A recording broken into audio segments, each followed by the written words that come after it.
அனைவருக்கும் வணக்கம். Welcome back to nursing தமிழா. ஆக்சுவலாக ரொம்ப நாளாக ஒரு பாட்காஸ்ட் மாதிரி பண்ணலாம்னு சொல்லிட்டு ஒரு ஐடியா இருந்துகிட்டே இருந்தது. ஆள் சிக்கினது யாருன்னா எங்கள் அண்ணன். ஆக்சுவலாக எனக்கு கூட ஒர்க் பண்ணவர், அவருடைய பேர் வந்து தீபன் சக்கரவர்த்தி. இப்போ எங்கே இருக்கார் அப்படின்னு பார்த்தீங்கன்னா, சிங்கப்பூரில் ஒரு 6 அண்ணா ஒர்க் பண்ணிட்டு இருக்காரு. கிட்டத்தட்ட ஒரு 1.5 வருஷமாக ஒர்க் பண்ணிட்டு இருக்காரு. இன்னும் ஒரு ஆல்மோஸ்ட் ஒரு 6 மந்த் தான் கான்ட்ராக்ட் இருக்கும். முடிஞ்ச உடனே இங்கே வந்துடுவார். சரி, அவர்கிட்ட ஒரு இன்ட்ராக்ஷன் மாதிரி பண்ணலாம். அது யாரோ ஒருத்தருக்கு இப்போ நீங்கள் சிங்கப்பூர் போகணுன்னு நினச்சிங்க அப்படின்னா உங்களுக்கு அது ரொம்பவே யூஸ்ஃபுல்லாக இருக்கும்னு தோணுச்சு. அதனால் நீங்கள் என்னெல்லாம் கொஷின் கேட்பீங்களோ அப்படின்னு உங்களுக்கு தோன்ற கொஷின் எனக்கு இருக்கணும். ஏன்னா நான் இப்போ வரைக்கும் ஃபாரின் போல, இங்கே தான் இந்தியாவில் தான் ஒர்க் பண்ணிட்டு இருக்கேன். அதனால் எனக்கு இருக்கிற கொஷின்ஸை வந்து அண்ட் தென் யூடியூப்பில் நான் கொஞ்சம் அனலைஸ் பண்ணியிருந்தேன். பேசிக்காக சில பேர் வந்து எனக்கு உங்களுக்கு என்ன மாதிரி டவுட் இருக்குன்னு நீங்கள் கொஷின் ரைஸ் பண்ணீங்க. அந்த கொஷின்ஸ் எல்லாம் நான் கேட்க போகிறேன். வீடியோ ஸ்கிப் பண்ணாமல் பாருங்கள். வணக்கம், நான் எப்படி இருக்கீங்க? நீ எப்படி இருக்க? சாப்பிட்டீங்களா? எல்லாம் சிறப்பாச்சு. ஓகே, இன்னைக்கு என்ன டியூட்டி உங்களுக்கு? இன்னைக்கு ஆக்சுவலா நைட் டியூட்டி. ஓகே, இங்க மணி என்ன 1 மணி ஆகுது. ஓகே, ஃபைனலா பாட்காஸ்ட் முடிச்சு தான் தூங்க போனோம். சூப்பர். ஃபர்ஸ்ட் ஆஃப் ஆல் உங்களுக்கு ரொம்ப நன்றி. ஏன்னா சரி தம்பி கேட்டானேன்னு சொல்லிட்டு சரி பண்ணி கொடுக்குறேன்டா. ஆக்சுவலாக இன்றைக்கி உங்களுக்கு நைட் டியூட்டின்னு சொன்னீங்க, இருந்தாலும் ரெஸ்ட் எடுக்காமல் எனக்காண்டி உங்களுக்கு டைம் எடுத்து நான் வீடியோ பண்ணித்தரேன்னு சொன்னதால் ரொம்ப நன்றி. உங்களை பற்றி கொஞ்சம் சொல்லுங்கண்ணா. இப்போ நீங்கள் எங்கே ஒர்க் பண்ணிகிட்டு இருக்கீங்க? நான் முன்னாடி கொஞ்சம் சிம்பிளாக சொல்லிட்டேன், பட் இருந்தாலும் நீங்கள் சொல்கிறப்ப கொஞ்சம் டீட்டெயில்டாக இருக்கும். ஜஸ்ட் உங்களை பற்றி ஒரு இன்ட்ரோ நீங்களே சொல்லுங்கள். இன்ட்ரோன்னு ஒன்றும் பெருசாக ஒன்றும் கிடையாது. சென்னையில் ஒரு சோழிங்கநல்லூர் ஒரு ஹாஸ்பிட்டலில் ஒரு 4 இயர்ஸாக ஒர்க் பண்ணேன். அப்புறம் அப்படி இப்படின்னு ட்ரை பண்ணி ஃபஸ்ட்டு துபாய்க்கு எக்ஸாம் எழுதுனேன். அது என்னமோ ஏன் நல்ல நேரம், துபாயில் வேகன்சிலாம் க்ளோஸ் பண்ணிட்டாங்க. அப்புறமேட்டு சிங்கப்பூருக்கு ஒரு ஆஃபர் வந்தது. சரின்னு அதில் இன்டர்வியூ அட்டன் பண்ணி ஆல்ரெடி துபாய்க்கு படித்த ஒரு எக்ஸ்பீரியன்ஸ் இருந்ததில்ல, அதை வச்சு எக்ஸாம் ட்ரை பண்ணேன், கிளியர் பண்ணேன். அப்புறம் இங்கே வந்துட்டேன். ஆல்மோஸ்ட் 1.5 இயர்ஸ் முடிஞ்சிருச்சு. இன்னும் 6 மந்த்தில் கான்ட்ராக்ட் முடிய போகுது. அதுக்கு முன்னாடியே ரினியூவல் பண்ணணும். ரினியூவல் பண்ணிவிட்டு மறுபடியும் இங்கே தான் கன்டினியூ பண்ணணும். இப்போ சிங்கப்பூர்ல வந்து ஒரு 1.5 இயர்ஸ் ஆகுதா. இங்க ஷெங்காங்னு ஒரு ஹாஸ்பிட்டல்ல ஒர்க் பண்ணிட்டு இருக்கேன். ஓகே, ஷெங்காங்ல அந்த ஹாஸ்பிட்டல் பேரு ஷெங்காங் தான், ஜெனரல் ஹாஸ்பிட்டல் தான். நல்லா தான் போகுது. ஆர்த்தோ டிபார்ட்மெண்ட்ல ஒர்க் பண்ணிட்டு இருக்கிறோம். 1.5 இயர்ஸா ஆரண்ணா இருக்கிறேன். இதுக்கு மேல ஆரண்ணா தான் இருக்க முடியும். இதுக்கு மேல அப்படி படிப்படியா மேல போக வேண்டியதான். Okay, sure. ஆனால் இப்போது ஒரு ஹாஸ்பிட்டல் நேம் சொல்லிட்டீங்க, இந்த மாதிரி ஆர்த்தோ டிபார்ட்மெண்ட்னா வார்டுன்னு சொல்கிறீங்களா இல்லை ஐசியூவில் மாதிரி ஒர்க் பண்ணிட்டு இருக்கீங்களா நீங்கள்? இல்லை இங்கே வந்து நம்ம வார்டில் தான் இருக்கேன். Okay, sure. ஏன்னா மோஸ்ட்லி இந்தியாவில் ஒர்க் பண்ணிவிட்டு ஃபாரின் போகிற இங்கே நான் ரீசெண்டாக சவுதியில் ஒரு ஃப்ரெண்ட் சொன்னார். ஆல்மோஸ்ட் அவருக்கு இந்தியாவில் வந்து ஒரு பெரிய டிரான்ஸ்பிளான்ட் ஹாஸ்பிட்டலில் வந்து டிரான்ஸ்பிளான்ட் யூனிட்டில் ஒரு 7 இயர்ஸ் கிட்ட ஒர்க் பண்ணியிருக்காரு. பட் இருந்தாலும் ஒரு ஃபாரினில் சவுதிக்கு போகிறப்ப அவருக்குமே வார்டு தான் கொடுத்துருக்காங்க. அது ஏன் அந்த மாதிரி ஒரு க்ரைட்டீரியாவை ஒரு இந்தியாவில் இவ்வளோ ஒரு எக்ஸ்பீரியன்ஸ் வச்சுருந்தாலுமே பட் நீங்கள் ஃபாரின் போகிறப்ப உங்களுக்கு அது டேரெக்டாக அந்த ஒரு யூனிட் குடிக்காம அதை தான் இப்போ அது கம்மி மேலேன்னு நான் சொல்ல வரல, நீங்கள் ஒர்க் பண்ண யூனிட் உங்களுக்கு தர மாட்டாங்களே, ஏன்? அது என்ன ரீசனாக இருக்கும்? மெஜாரிட்டியாக எல்லா கண்ட்ரீஸ்லுமே வந்து பார்த்தீங்கன்னா இந்த மாதிரி ஒரு இஷ்யூ இருந்துகிட்டு இருக்கு. ஏன் அது? ஓகே, ஆக்சுவலாக வந்து நானுமே வந்து பார்த்தீங்கன்னா 4 இயர்ஸாக வந்து ஐசியூவில் பார்த்தீங்கன்னா 2:1 இல்லை 3:1 அந்த ரேஷியோவில் தான் பார்த்துட்டு இருந்தேன். இப்போ இங்கே வரும்போது பார்த்தீங்கன்னா எனக்கு வந்து ஆர்என்ல வார்டு தான் கொடுத்தாங்க. நான் அதை கொஞ்சம் யோசிச்சுட்டு போனேன். என் கேங்லேயே நான் வந்து அப்படி ஒரு அப்சர்வேஷனை பார்க்கும்போது என்ன தெரிஞ்சிச்சுன்னா, எக்ஸ்பீரியன்ஸ் மோர் தென் 5 இயர்ஸ்க்கு மேலே இருக்கிறவங்களுக்கு இங்கே வந்து அவங்களோட ஓன் யூனிட்லேயே கொடுத்துட்றாங்க. இப்போ ஸ்பெஷாலிட்டியில் ஒர்க் பண்ணுறாங்கல்ல, இப்போ டயாலிசிஸாக இருக்கட்டும், அதுக்கப்புறம் ஓடியா இருக்கட்டும், அவங்களுக்குலாம் பார்த்தீங்கன்னா அந்த டிபார்ட்மெண்ட்டே கொடுத்துறாங்க. ஒரு 5 இயர்ஸ்க்கு மேலே எக்ஸ்பீரியன்ஸ் இருந்துச்சுன்னா அந்த டிபார்ட்மெண்ட்டே கொடுத்துறாங்க. நான் வந்து மெடிக்கல் ஐசியூ, அது காமன் ஐசியூ. அதனால எனக்கு வந்து 4 இயர்ஸ் தான், 5 இயர்ஸ் கூட கிடையாது, எனக்கு 4 இயர்ஸ் தான் எக்ஸ்பீரியன்ஸ்னால எனக்கு வார்டில் கொடுத்தாங்க எனக்கு. Okay, fine, not bad. இப்போது சேலரி அப்படின்னு கம்பேர் பண்ணுறப்ப இப்போ இந்தியாவிலே எடுத்துக்கிட்டிங்கன்னா மேஜராக பெருசாக டிஃப்ரென்ஸ் இருக்காது, பட் மைல்டாக கொஞ்சம் டிஃப்ரென்ஸ் இருக்கும். இப்போ ஐசியூ அண்ட் வார்டு அண்ட் ஓடி கம்பேர் பண்ணுறப்ப சேலரி டிஃப்ரென்ஸ் இருக்கும். அங்கே சிங்கப்பூரில் எப்படின்னா உங்களுக்கு சேலரி பொறுத்த வரைக்கும் பார்த்தீங்கன்னா இந்தியாவுக்கும் சிங்கப்பூருக்கும் ஏணி வச்சாலும் எட்டாது சேலரியில். சிங்கப்பூர்னு கிடையாது, எல்லா ஃபாரின் கண்ட்ரீஸுமே அதே மாதிரி தான். இங்கே வந்து நர்சஸ்க்கு வந்து டிமாண்டை தாண்டி அவங்களோட ஒர்க்குக்கு வந்து ஒரு ரெஸ்பெக்டிவும் இருக்கு. அதுக்கான ஒரு சேலரி கொடுக்குறாங்க. சேலரி வைஸ் பார்க்கும்போது நான் இந்தியாவில் வாங்கியிருந்த சேலரிக்கும் இப்போ நான் வாங்கிட்டு இருக்க சேலரிக்கும் கிட்டத்தட்ட ஒரு 15 மடங்கு அதிகம். 4 இயர்ஸ் ஒர்க் பண்ணிட்டு 4 இயர்ஸ் வந்து ஒர்க் பண்ணி அந்த ஹாஸ்பிட்டல்லேருந்து வெளில வரும்போது என் சேலரி வந்து பார்த்தீங்கன்னா 13,000 என்னமோ. இப்போ என்கிட்ட வாங்கிட்டு இருக்கும் போது அந்த சேலரியில இருந்து ஒரு 15 மடங்கு அதிகமா வாங்குறேன்னா நீங்களே கால்குலேட் பண்ணிக்கோங்க. Okay, I understand that. Most of the people வந்து சேலரி சொல்ல மாட்டாங்க. நீங்கள் ஆல்மோஸ்ட் சொல்லிட்டீங்க. இது பார்க்குற வியூஸ் உங்களுக்கு கணக்கு போட தெரியும்னு நினைக்கிறேன். ஜஸ்ட் ஒரு அப்ராக்சிமேட்டாக போட்டுங்க. சொல்லுங்க. மந்த்லி வந்து நான் வந்து இப்ப நம்ம இந்தியன் அமௌண்ட் கன்வெர்ட் பண்ணி வாங்குனோம்னா ஒரு 1.80 வாங்குவேன் நான் ஷூர் மொத்தமா. ஷூர் கண்டிப்பா இது 80 பாத்தீங்கன்னா எனக்கு இங்க செலவுக்கு 80 நான் இங்க செலவுக்கு எடுத்துருவேன். ஷூர் 80ல இருந்து ஒரு 60 வந்து செலவுக்கு நான் எடுத்துருவேன். மிச்சம் இருக்க 1.20 நான் அப்படியே மாத்தி வீட்டுக்கு அனுப்பிச்சிருவேன். 1ல இருந்து 1.20 நான் வீட்டுக்கு அனுப்பிச்சிருவேன். ஓகே. ஏன்னா 60 80 வந்து இந்த இடத்துல வந்து கம்மி எக்ஸ்பென்சிவ். இப்ப நான் இருக்கிற இந்த ரூம் மட்டும் தான் நல்லா பாத்தீங்கன்னா இந்த ரூம் மட்டும் தான் இருக்கிறது. இது இல்லாம எனக்கு கிச்சன் ஒரு பாத்ரூம் வெளியில இருக்கு. மொத்தமா இதுக்கு மட்டுமே 40,000 நான் தரேன். Sure I understood. ஆக்சுவலாக நீங்கள் சொல்கிறத பார்த்தீங்கன்னா உங்களுக்கு இன்கம் இருக்குது ப்ளஸ் அதே நேரத்தில் எக்ஸ்பென்ஸும் உங்களுக்கு சிங்கப்பூரில் அதிகமாக இருக்குன்னு சொல்கிறீங்க ரைட்டுங்களா? சிங்கப்பூர்ல நம்ம ஊர் இந்த ஊரோட $1 ஒரு சிங்கப்பூர் டாலர் வந்து நம்ம ஊர்ல 60 இருந்து 63 வரையும் போகும். Okay fine. ஆக்சுவலாக நீங்கள் சொன்ன மாதிரி அந்த மாதிரி வந்து பாத்தீங்கன்னா இப்ப ஒரு நார்மலா வந்து ஒரு எப்படி சொல்லலாம், ஒரு ஃபுட்டு வெளியில போய் வாங்குறோம்.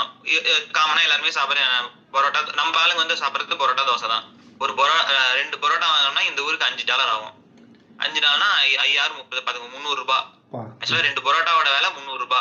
ஓகே. இங்கே இந்தியாவில் இதை வச்சு பார்த்தாலே எவ்வளவு எக்ஸ்பென்ஸ் இருக்கும்னு தெரியும். அண்டர்ஸ்டுட். ஏன்னா $300 நம்ம தோராயமாக நீங்கள் ஒரு வேலைக்கு சொல்கிறீங்க. இங்கே $300 வச்சு சும்மா நீங்கள் அதே சொல்கிற பரோட்டா தோசைனா டிஃபன் ஐட்டம்ஸ் இங்கே கம்மி தான் கம்பேரிட்டிவ்லி. நம்ம இப்போ ஃப்ரைட் ரைஸ் தான் ஒரு 120 110, பிரியாணிலாம் 130 அந்த மாதிரிலாம் ரேஞ்ச் போயிட்டுருக்கு. பட் டிஃபன் ஐட்டம்னும் போது கம்மியாக தான் $300 ஒரு குறைஞ்ச ஒரு 3 to 4 days வந்து சாப்பிட்லாம். ஐ மீன் 3லேருந்து 4 வேலைக்கு சாப்பிட்லாம் நம்ம டிஃபன் இங்கே அப்படின்னா. Okay fine. இப்போ நீங்க சொன்னபடி எனக்கு ஓகே. கொஞ்சம் லிவிங் காஸ்ட் அதிகம் தான், எக்ஸ்பென்ஸ் கொஞ்சம் அதிகம் தான். பட் நாம செலவு பண்றத பொறுத்து இருக்கு. ஓகே. உங்களுக்கு டியூட்டிலாம் எந்த மாதிரிண்ணா? ஏன்னா இப்போ இந்தியாவில் வந்து பார்த்தீங்கன்னா மோஸ்ட்லி த்ரீ ஷிஃப்ட் இருக்கும். A shift, B shift and C shift இருக்கும். சில கம்பெனிஸ் வந்து பார்த்தீங்கன்னா நைட் டியூட்டி மட்டும் 12 hours போடுறாங்க. உங்களுக்கு எப்படிண்ணா ஷிஃப்ட்?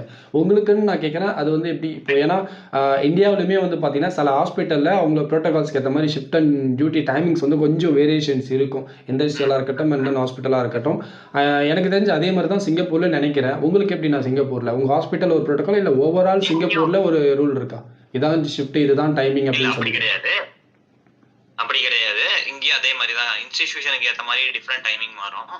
ஆனா இங்கேயும் அதே மாதிரி 3 ஷிஃப்ட் தான். பட் வந்து ஒர்க்கிங் ஹவர்ஸ் வந்து கம்பேரிட்டிவ் நைட் டியூட்டி வந்து கொஞ்சம் கம்மியா இருக்கும்னு வச்சுக்கோங்களேன். நைட் டியூட்டி பாத்தீங்கன்னா எனக்கு நைட் டியூட்டி ஸ்டார்ட் ஆகிற டைம் பாத்தீங்கன்னா 9 o'clock, 9 to 7:30. Morning duty 7 to 4, evening duty 1 to 10. So மொத்தமா 3 ஷிஃப்ட் இருக்கும். நைட் டியூட்டி நம்ம ஊர் மாதிரி கண்டினியூஸ் நைட் டியூட்டிலாம் இருக்காது. வீக்லி டு 2 நைட் வரும். இதுல வந்து பாத்தீங்கன்னா 1 மந்த்துக்கு 4 வீக்ஸ்னா ஒரு வீக் மட்டும் நைட் இல்லாம இருக்கும். மிச்சம் 3 வீக்லயுமே வந்து உங்களுக்கு கம்பல்சரி ஒரு 6ல இருந்து ஒரு மந்த்துக்கு 6ல இருந்து 7 நைட் பாத்துருவீங்க. அதுக்கேற்ற மாதிரி செப்பரேட் பண்ணி போட்டுருவாங்க. Okay fine. நல்ல விஷயம் சொல்லியிருக்கீங்க. ஏன்னா இங்கே வந்து நைட் வந்து சில பேர் இன்க்ளூடிங் நம்மளே பார்த்தீங்கன்னா கொஞ்சம் யோசிச்சு பாருங்க. ஆள் இல்லைன்னு சொல்லிட்டு 10 to 15 டேஸ்லாம் வந்து நைட் டியூட்டி பார்த்துருக்கோம். 12 hours ஷிஃப்ட் எல்லாம். அதெல்லாம் நினைக்கிறப்ப இப்போ நினைச்சாலும் கதை கிளம்பி நைட் டியூட்டி பார்த்துருக்கேன். அந்த ஒரு இஷ்யூஸ் இல்லைன்னு சொல்றீங்க நீங்க அப்ராட்ல. ஐ மீன் மெயினா வந்து சிங்கப்பூர்ல. ஸோ நைட் டியூட்டி போற அந்த ஒரு நைட் டியூட்டி போற ஒரு ஃபீல் இருக்காதுன்னு வச்சுக்கோங்களேன். ஓகே. இப்பதான் இன்னைக்கு நைட் டியூட்டி ஸ்டார்ட் பண்ணுவான், நாளைக்கு நைட் டியூட்டி முடிஞ்சு போயிடும். அதனால நைட் டியூட்டி போறோமே அப்படின்னு ஒரு வெறுப்பு இருக்காது. இந்தியாவிலலாம் வந்து பாத்தீங்கன்னா அந்த ஃபர்ஸ்ட் 1 வீக் நைட் டியூட்டி போடும் போது வெறுப்பா இருக்கும். ஒரு நாளும் ஒரு யுகமா போய் முடியும். நம்ம உலகத்துல இருந்து ஒரு தனி உலகத்துல வாழ்ந்துட்டு இருப்போம். ஊரே வந்து சத்தம் போட்டு விளையாண்டு இருக்கும் போது நாம மட்டும் ரூம்குள்ள புரட்ட அடிச்சு தூங்கிட்டு இருப்போம். கண்டிப்பா எல்லாருமே ஒரு இங்க அப்படி கிடையாது. ஆக்சுவலி நார்மலாவே போகும். கண்டிப்பா எல்லாருமே ஒரு எக்ஸ்பீரியன்ஸ் இந்தியாவில் இது பண்ணியிருப்பாங்க. வீட்டில் இருந்து ஃபோன் பண்ணால் எப்போ ஃபோன் பண்ணாலும் தூங்கிட்டு இருக்கேன்னு சொல்லிட்டு ஒரு பதில் சொல்லுவோம். அவங்க கேட்பாங்க என்னடா எப்போ ஃபோன் பண்ணாலும் தூங்கிட்டு இருக்குன்னு. அது நமக்கு தான் தெரியும். ஏன்னா பாதி நேரம் நைட் டியூட்டி பார்த்துட்டு பகலும் தெரியாமல் இரவும் தெரியாமல் நம்ம படுற பாடு நமக்கு தான் தெரியும் சார் நர்ஸா. ஓகேண்ணா. இப்போ நீங்கள் இந்தியாவில் ஒர்க் பண்ணிட்டு சொல்லுங்க. இந்தியாவில் ஒர்க் பண்ணிட்டு இல்லை சேலரி போச்சு, ஹெல்த் போச்சு, நம்ம ரொட்டீனே மாறி போச்சு. பட் இங்க வரும்போது எல்லாமே ஓரளவுக்கு நல்லா மாறிடும். பட் ஆனா இங்க இந்த மாதிரி நைட் டியூட்டி பாக்குறதுக்கே வந்து அதிகமான நைட் டியூட்டி வருது அப்படின்னு சொல்லி இங்கே அதுக்கு வந்து வாய்ஸ் ரைஸ் பண்ணிட்டு இருக்காங்க. ஓகே.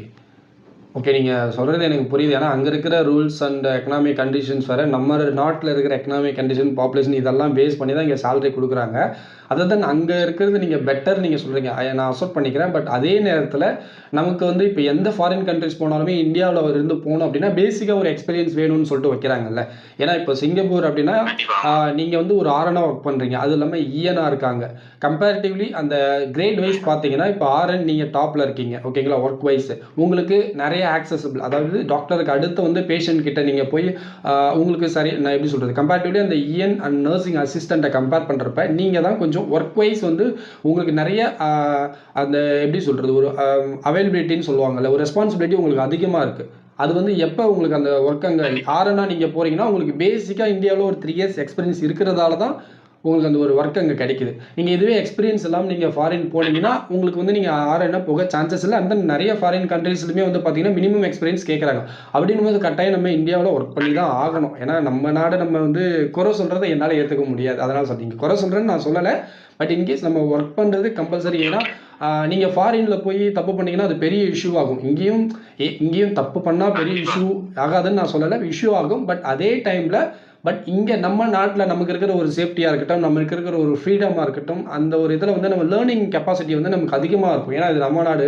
நம்ம வீட்ல நம்ம எப்படி இருப்போமோ, அந்த மாரி நம்ம கேஷுவலா இருப்போம். ஓரளவுக்கு லேர்ன் பண்ணிக்கிறது எல்லாமே நம்ம மிஸ்டேக் பண்ணாலும் கத்துப்போம். ஆனா, அதே வந்து நீங்க அப்ராட் கண்ட்ரீஸ்ல வந்து போய் அந்த மாரி நம்ம பண்ண முடியாது. இன்க்ளூடிங் இப்போ அரப் கண்ட்ரீஸ்லாம் போனீங்க அப்படின்னா, என்ன நடக்கும்னு தெரியும். ஒரு பெரிய மிஸ்டேக் இல்ல ஏதோ ஒரு மிஸ்டேக் நடக்குது. அத வந்து எக்ஸ்பிளைன் பண்ணிட்டாங்க அப்படின்னா, அவ்வளோதான். சொல்லுங்க. கண்டிப்பா, கண்டிப்பா. இப்ப பாத்தீங்கன்னா, என்ன கொஸ்டின் நீங்க கேட்டீங்க இப்ப? இல்ல அப்ராட்ல ஒர்க் பண்றது பெஸ்ட்ன்னு நீங்க சொன்னீங்க. அதுக்கு நான் சொன்னேன், இல்ல இங்க ஒர்க் பண்ணா தானே உங்களுக்கு அங்க ஒரு எக்ஸ்பீரியன்ஸ் இங்க இந்தியால எக்ஸ்பீரியன்ஸ் கிடைச்சா தானே உங்களுக்கு ஒர்க் பண்றது வரைக்கும் பெஸ்ட் நான் ஏன் சொல்றேன்னா, இப்போ ஒரு நர்சிங் படிச்சிட்டு இருக்கேன். பிஎஸ்சி நர்சிங் நான் படிச்சிருக்கேன் அப்படின்னா, வருஷத்துக்கு 1.5 லட்ச ரூபா பே பண்ணி படிச்சேன். சோ வருஷத்துக்கு 1.5 லட்சம்னா 4 வருஷத்துக்கு எவ்வளவு ஆச்சு? 4 6 லட்ச ரூபா, ஒரு 8 lakhs ஆயிடுச்சுன்னு வச்சுக்கோங்களேன். ஏன்னா காலேஜ் ஃபீஸ், அதுக்கப்புறம் நடுவில் டூர்ஸ், அப்புறமேட்டு இவங்க புக்ஸ் எல்லாம் காலேஜ்ல வந்து செல் பண்ணுவாங்க. அந்த புக் எல்லாம் வாங்கணும்னு வாங்க. ஏன்னா நோடியில கையெழுத்து போட மாட்டேன்னு சம்பந்தமே இல்லாம ஒரு யூனிஃபார்ம் கொடுப்பாங்க. சோ இவ்வளவு செலவு பண்ணி நம்ம படிச்சுட்டு வெளில வரும்போது 1.5 லட்ச ரூபா செலவு பண்ணி படிச்சேன் நானு. வருஷத்துக்கு ஒரு 30,000 40,000 தான் நான் சம்பாதிக்கணும்ல. முடிச்சுட்டு வெளில வரும்போது நான் ஸ்டார்ட் பண்ணும்போது வெறும் 9,000 ரூபாய் நான் ஸ்டார்ட் பண்றேன். அப்ப இந்தியால நர்சிங் படிச்சு வரும்போது சேலரி ஏன் இவ்வளவு இருக்கு, இவ்வளவு கம்மியா இருக்கு? அது ஐ டோட்டலி அண்டர்ஸ்டாண்ட். 9,000 வச்சு ஒரு 9,000 வச்சுட்டு ஒரு ஆஸ் யூஷுவல் ஒரு இண்டிவிஜுவல் பர்சன் எவ்வளவு நாள் அவனால சர்வை பண்ண முடியும்?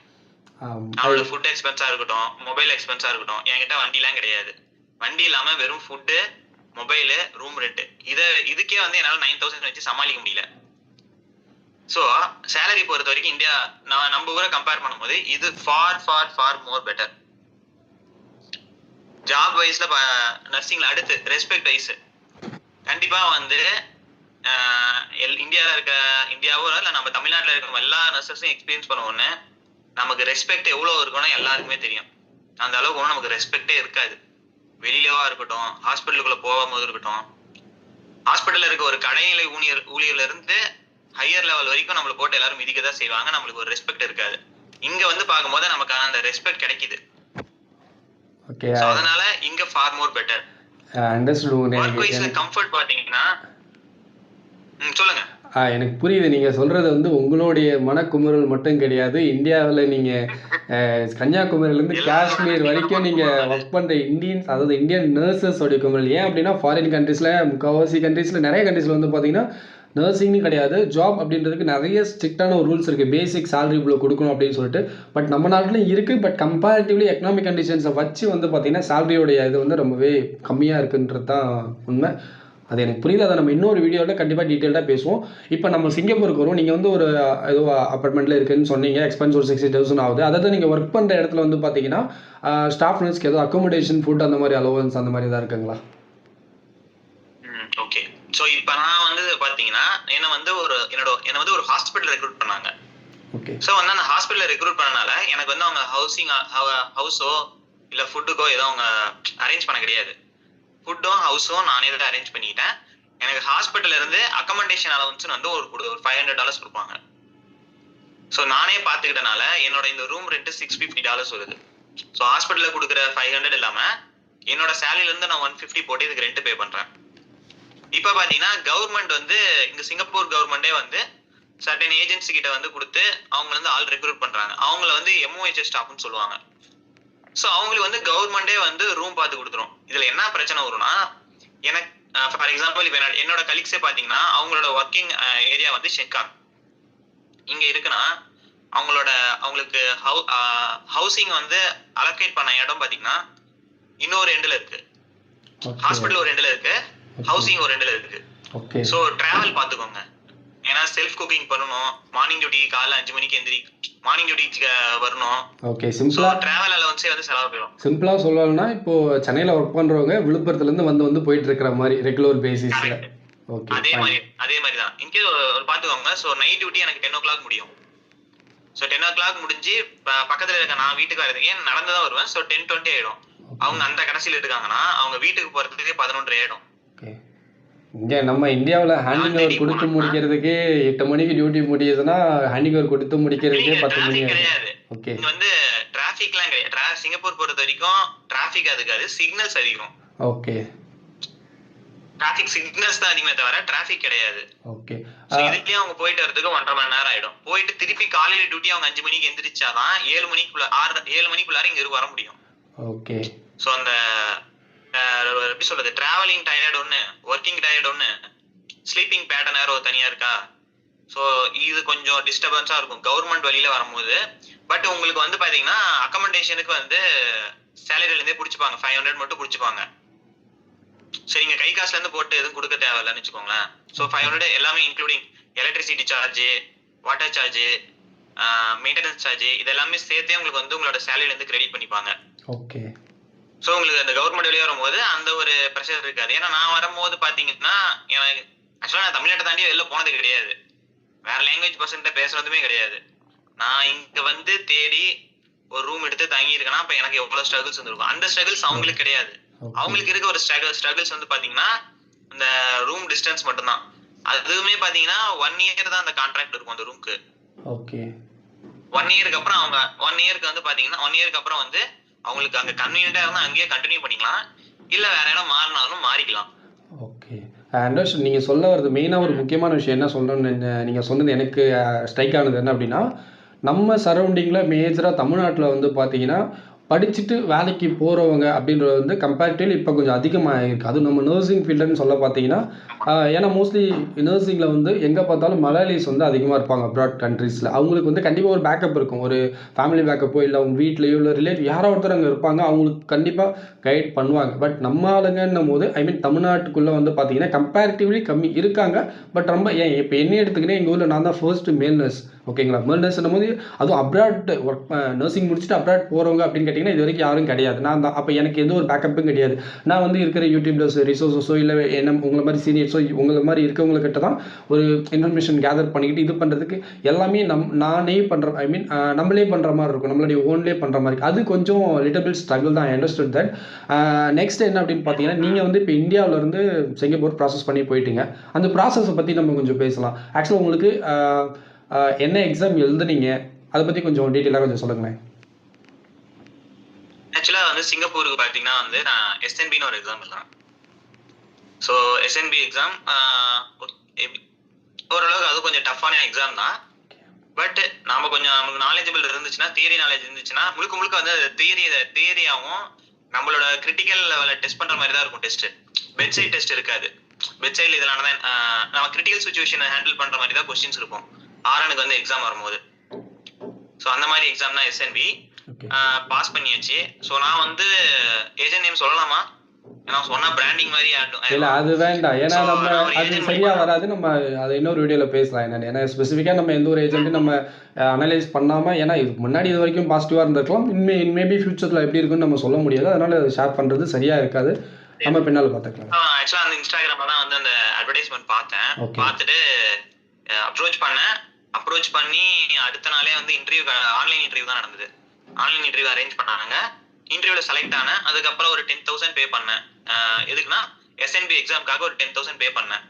அவங்க பே பண்ணும்போதே சொல்லிட்டாங்க, இன்கேஸ் வந்து ஃபெயில் ஆகிட்டிங்கன்னா வந்து 4,000 வந்து ரிட்டர்ன் பண்ணிடுவோம். 6,000 தான் எக்ஸாம் ஃபீஸ், 4,000 வந்து செக்யூரிட்டி மாதிரி. ஸோ 4,000 உங்களுக்கு ரிட்டர்ன் பண்ணிடுவோம் அப்படின்னு சொன்னாங்க. நானும் போய் எழுதுனேன். பை லக் நான் பாஸ் ஆயிட்டேன் எக்ஸாம்ல. ஸோ அதுக்கப்புறம் டேட்டா ஃப்ளோன்ற மாதிரி ஒரு 35,000 வாங்கினாங்க. இது வந்து டாக்குமெண்ட் ப்ராசஸ்க்காக. இதுக்கப்புறம் பாத்தீங்கன்னா முடியிறப்ப பாத்தீங்கன்னா ஒரு 1,25,000 கிட்ட வாங்கினாங்க என்கிட்ட. 1,25,000 வாங்கினாங்க. ஸோ இது வந்து ஏஜென்ட்டுக்காக நான் கொடுத்த செலவு. இதுக்கு நடுவுல பாத்தீங்கன்னா நான் எனக்கு மெடிக்கல் டெஸ்ட் எடுக்கணும். மெடிக்கல் டெஸ்ட் பாத்தீங்கன்னா மெடிக்கல் ஃபிட் டெஸ்ட் வந்து 3 மந்த் தான் வேலிட். ஸோ எனக்கு ப்ராசஸ் முடியறதுக்கு 1 இயர் ஆயிடுச்சு. ஓகே. ஸோ 1 இயர் ஆனால் நான் 2 டைம் வந்து மெடிக்கல் டெஸ்ட் எடுத்தேன்.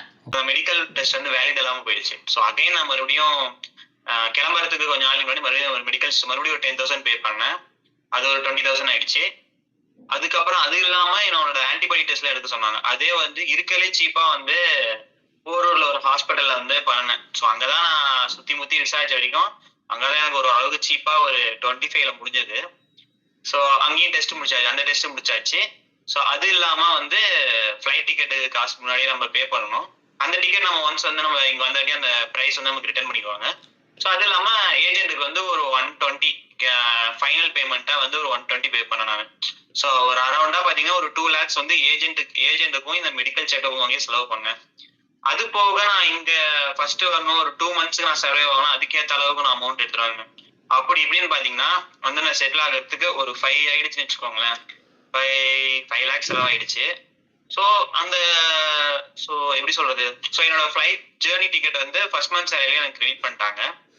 அது போக இந்த ஏஜென்ட்டுக்கு நான் செலவு பண்ணதுல 1 lakh வந்து பாத்தீங்கன்னா 6 monthsக்கு அப்புறம் என்னோட கன்ஃபர்மேஷன் முடிஞ்சதுக்கு அப்புறம் எனக்கு அந்த அமௌண்ட் ரிட்டர்ன் ஆயிடுச்சு. ஆக்சுவலா இந்த டெக்னிக் எப்படி பண்ணாங்கன்னா வந்து இங்க இருக்க ஹாஸ்பிட்டல் வந்து இங்க இருக்க ஒரு ரெக்ரூட்மெண்ட் ஏஜென்சி கிட்ட அவங்க வந்து ஒரு கான்ட்ராக்ட் கொடுத்துருந்துருக்காங்க.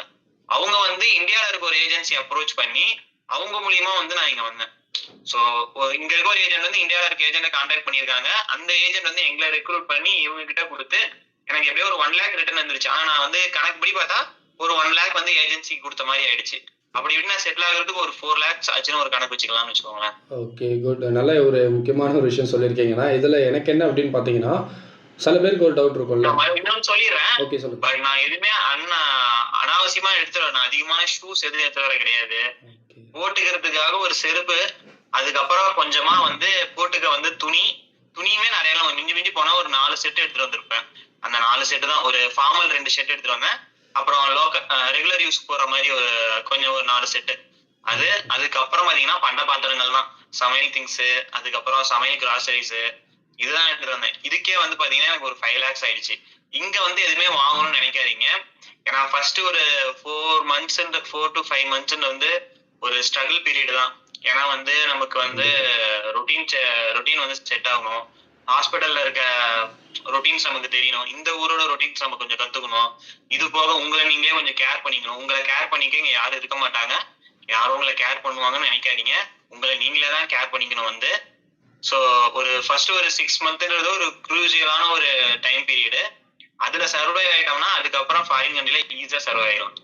ஓகே, நல்ல விஷயம்க்கா. முக்கியமாக ஒரு விஷயம் என்ன சொன்னீங்கன்னா கேர் பண்ணிக்கிறதுக்கு யாரும் இருக்க மாட்டீங்கன்னு சொன்னீங்க. அது கண்டிப்பாக நம்ம இந்தியாவில் ஒர்க் பண்ணாலும் சரி, அப்ராட் எந்த கண்ட்ரிஸ் போனாலுமே சரி, ஜஸ்ட்டு ஒரு நம்ம போகிற இனிஷியல் டைமில் நமக்கு இப்படி பண்ணலாம் அப்படி பண்ணலாம்னு சொல்லிட்டு கொஞ்சம் ஹெல்ப் பண்ணுவாங்களே தவிர ஃபுல் அண்ட் ஃபுல் நம்ம வீட்டில் டேக் ஓவர் பண்ணிக்கிற மாதிரி யாருமே எங்கேயுமே டேக் ஓவர் பண்ணிக்க மாட்டாங்க. அதை தான் நம்ம வீட்டில் இருக்கிற பெட் ரிலேஷன் அந்த மாதிரி பண்ணணும், தம்பியோ கூட பிறந்தவங்க யாராவது இருக்காங்கன்னா அவங்க வேணால் மேபி டேக் கேர் பண்ணிக்கலாம், சரி தம்பின்னு சொல்லிட்டு.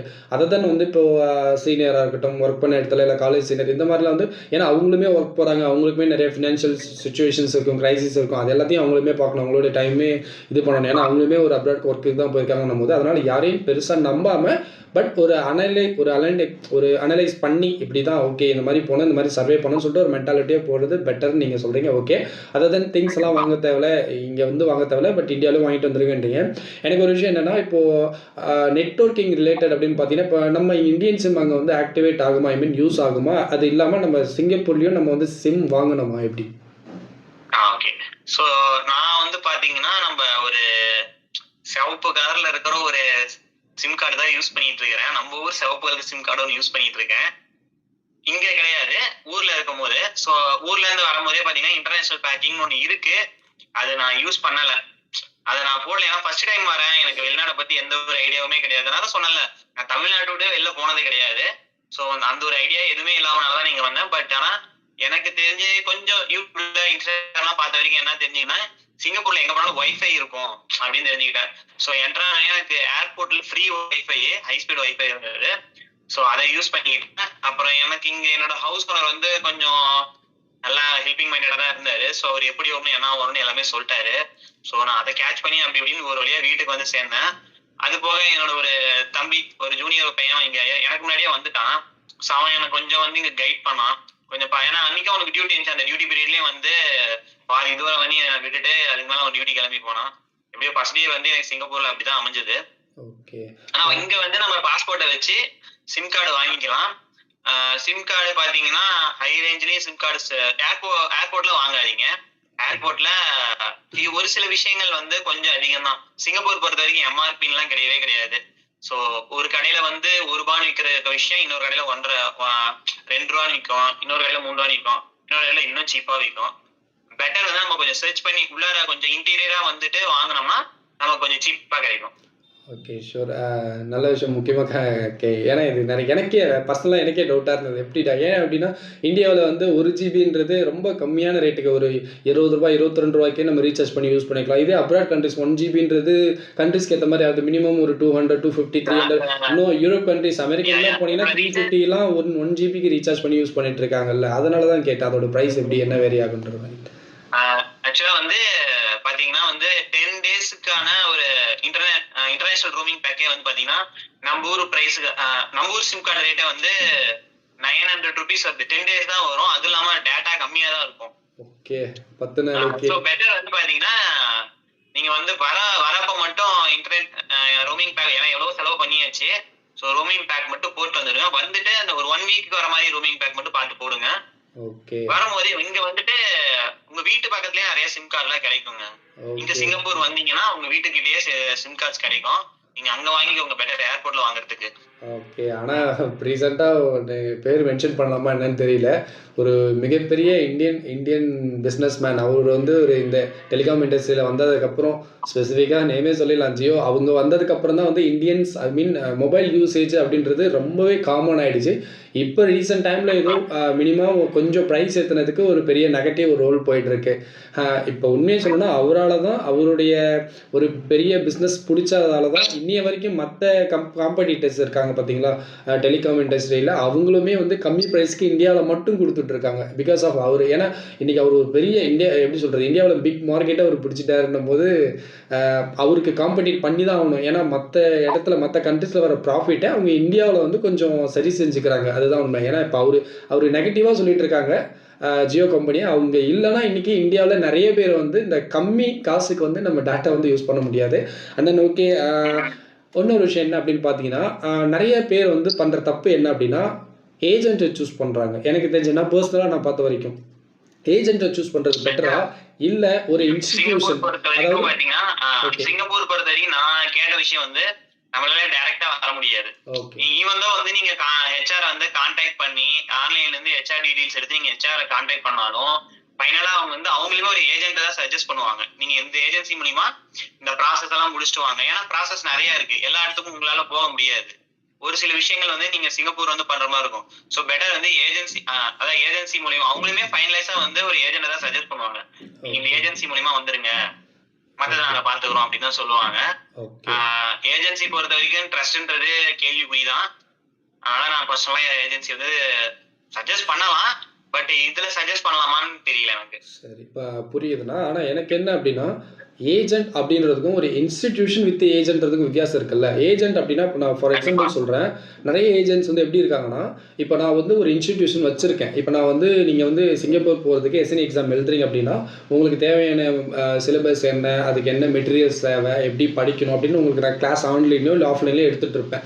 இது வந்து ஒரு இன்ஸ்டிடியூஷன் ப்ளஸ் அவங்களுமே ஏஜென்சி, அவங்களே வந்து உங்களுக்கு இன்டர்வியூ அரேஞ்ச் பண்ணி உங்களுக்கு ஜாப் பிளேஸ்மெண்ட் ஆனதுக்கப்புறம் மற்ற எல்லா ப்ராசஸும் கம்ப்ளீட் பண்ணி உங்களுக்கு கூப்பிட்டு போகிறாங்க. இவங்க இன்ஸ்டிடியூஷன் அண்டரில் வந்துருவாங்க. அதுதான் ஏஜென்ட். நான் ஒரு ஏஜென்ட்டாக நான் செயல்படுறேன் அப்படின்னா நான் என்ன பண்ணுவேன்னா என்னோட வேலை வந்து ஆள் பிடிக்கிறது தான். ஜஸ்ட் இப்போ நர்சஸாக பார்த்து இந்த மாதிரி அப்ராட் போகிறீங்களா என்னன்னு சொல்லிட்டு நான் ஒரு அட்வர்டைஸ் பண்ணுறேன், அவங்க என்னை அப்ரோச் பண்ணுறாங்கன்னா என் மூலியமாக நான் இன்ஸ்டிடியூஷனுக்கு நான் அனுப்புவேன். நான் வந்து இன்டர்மீடியட் இன்ஸ்டிடியூஷனுக்கும் இந்த ஸ்டாஃப் நர்ஸ்க்கும் பிட்வீன் ஏஜென்ட்டாக நான் வந்து ஒர்க் பண்ணிட்டு இருக்கேன். எனக்கு என்ன அப்படி கிடைக்கணும், நீங்கள் உங்களுடைய ப்ராசஸ்லாம் கம்ப்ளீட்டாக நீங்கள் பண்ணி போகிறப்ப எனக்கு ஒரு கமிஷன் கிடைக்கும். ஆனால் நான் எது பெஸ்ட்டு நீங்கள் சஜஸ்ட் பண்ணுவீங்க? நான் பார்த்த வரைக்கும் பார்த்தீங்கன்னா, இன்ஸ்டிடியூஷன் பெட்டர் அண்ட் சேஃபர் சாய்ஸா இருக்கும். ஏன் அப்படின்னா, ஏஜென்ட் அப்படின்றது அவங்களுக்கு பெருசா ஒரு பேக்கப் இருக்காது. ஒரு லைசென்ஸ் எதுவும் இருக்காது. பட் இன்ஸ்டிடியூஷன் அப்படின்னா எல்லாமே இருக்கும் அவங்களுக்கு. நம்ம ஏதாவது ஒரு இஷ்யூஸ்னாலும் அவங்க மேல ஒரு கம்ப்ளைண்ட் ரெஜிஸ்டர் பண்றதுக்கும் எல்லாமே நமக்கு ஒரு அத்தாரிட்டி இருக்கு. பட் ஏஜென்ட்ன்னும் அது கொஞ்சம் சேஃபர் சைட் கிடையாது. அதுல கொஞ்சம் ரிஸ்க் தானே. ஓகே. அத பத்தி நீங்க என்ன, உங்களோட ஐடியா என்னன்னு நீங்க கொஞ்சம் ஷேர் பண்ணுங்க. ஆக்சுவலா நானுமே எனக்கு வந்து ஏஜென்சி நிறைய தெரியாது. ஸோ எனக்கு நான் ஆக்சுவலா ஏர்லி ஸ்டேஜ்ல நான் நர்சிங்ல இருக்கும்போது என்னோட ஒர்க் பண்ண கலீக்ஸ்லாம் வந்து ஃபாரின் போயிட்டே இருந்தாங்க. அவங்க கிட்ட அப்படி கேட்கும் போது எந்த ஏஜென்சி சொல்லும்போது காமனா எல்லாரும் ஒரு ஏஜென்சி சொன்னாங்க. அது என் மைண்ட்ல இருந்தது. நான் ட்ரை பண்ணும்போது சேம் ஏஜென்சில வந்தனால எனக்கு வந்து அந்த ஏஜென்சி கொஞ்சம் ட்ரஸ்டபிளா இருந்தது. அதுவுமே நான் வந்து ஒரு ஃபுல்லா நான் ட்ரஸ்ட் பண்ணல. நான் என்னோட சரௌண்டிங்ஸ்ல கேட்டேன். அப்புறமே நான் கோச்சிங் போன இடத்துல அவங்க கிட்ட கேட்டேன். அவங்க எல்லாருமே சொன்னது வந்து இந்த ஏஜென்சி ட்ரஸ்டபிள் தான், நீங்க போகலாம் அப்படின்னு தான் சொன்னாங்க. ஸோ என்னோட டைமிங்ல என்ன ஆயிடுச்சுன்னா, நான் வந்து அதான் ஒரு ஹாஸ்பிட்டலுக்கு கீழே எடுத்தனால அவங்க வந்து என்னை ரெக்ரூட் பண்ணி வச்சுக்கிட்டாங்க பேக்கப்பா. ஸோ அவங்களுக்கு தேவைப்படும் போது எடுத்தனால என்னோட அப்ராட் ஜேர்னி வந்து ஒரு 1 இயர் ஆயிடுச்சு. ப்ராசஸ் ஜேர்னியும் வந்து ஒரு 1 இயருக்கு மேல ஆயிடுச்சு. ஓகே.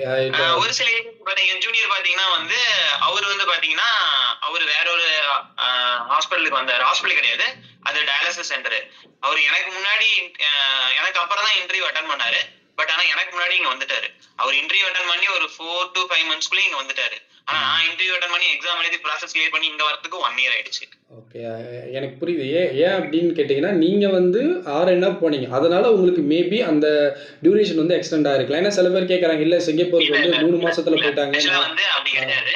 இப்போ ஒரு கம்பெனி வந்து இங்க அவங்க மட்டும் செல்ஃபா ரெக்ரூட் பண்ணிக்கிறாங்கன்னா அவங்க ரெக்ரூட் பண்ணி வச்சுப்பாங்க. ஒரு 10 பேர் ரெக்ரூட் பண்ணி வச்சுப்பாங்க. இவங்க ஹாஸ்பிட்டல்ல இருந்து ஒரு ஒருத்தரா போகும்போது இங்க இருந்து ஒரு ஒருத்தரா எடுத்து ரீப்ளேஸ் பண்ணிக்கிறாங்க எங்க ஹாஸ்பிட்டல்ல. சோ ஆல் ஓவரா வந்து காமனா வந்து மேன் பவர் சோர்ஸ்க்கு தேவைப்படும் போது கவர்மெண்ட் வந்து பல்கா வந்து ரெக்ரூட் பண்ணி இங்க வந்து ஸ்டாஃப் வந்து பிளேஸ் பண்றாங்க. ஆக்சுவலா என்னோட ஒர்க் கலீக்லயே வந்து பாத்தீங்கன்னா அந்த ஒரு ஃபிளைட் மட்டுமே அவங்க மட்டும் தான் வந்திருக்காங்க. அந்த நர்சஸ் மட்டும் தான் அந்த ஃபிளைட்ல வந்திருக்காங்க.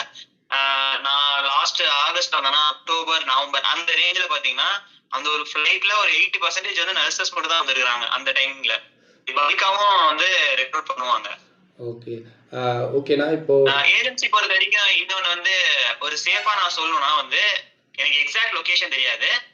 நான் போயிருக்காங்க ஆல்ரெடி ஒருக்கா. எங்கன்னா வந்து இப்ப நம்ம போரூர்ல இருந்து பஸ்ல வரோம்னா அந்த பஸ் கிண்டில வந்து ஒரு ஸ்டாப்பிங்ல நிக்கும். ஆக்சுவலா கிண்டில 2 ஸ்டாப்பிங் இருக்கு. நம்ம ரயில்வே ஸ்டேஷன் ஏறி தாண்டி அந்த பக்கம் போகணும், அப்புறம் மறுபடியும் ரயில்வே ஸ்டேஷன் கிராஸ் பண்ணி இந்த பக்கம் வரணும். இப்ப நம்ம போரூர்ல இருந்து வந்தோம்னா பஸ் ஒரு இடத்துல நிக்கும் கிண்டி ஸ்டாப்பிங்ல.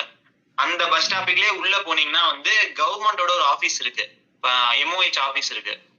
நீங்க அங்க போனீங்கன்னா வந்து கவர்மெண்ட் கீழே எங்கெங்கெல்லாம் எடுக்கிறாங்கன்னு உங்களுக்கு வந்து அங்க வேகன்சி போட்டுட்டே இருப்பாங்க. ஜஸ்ட் ஆனா நமக்கு வந்து பாத்தீங்கன்னா அந்த 5 இயர்ஸ் மேல எக்ஸ்பீரியன்ஸ் இருந்தாதான் அங்க எடுக்கிறாங்க. நீங்க சேஃபர் சைடு நீங்க அங்க போயிட்டு வந்து நீங்க அப்ளை பண்ணி வைங்க. கண்டிப்பா சான்ஸ் வரும்போது கண்டிப்பா போவீங்க. அது சேஃபா இருக்கும்னு வச்சுக்கோங்க. அது வந்து நம்மளோட இந்தியன் கவர்மெண்ட்டோ தமிழ்நாடு கவர்மெண்ட் சேர்ந்து அனுப்புற இடம் அது. சோ நம்ம கவர்மெண்ட் கீழே போறதுனால நமக்கு சேஃப் தான். நம்ம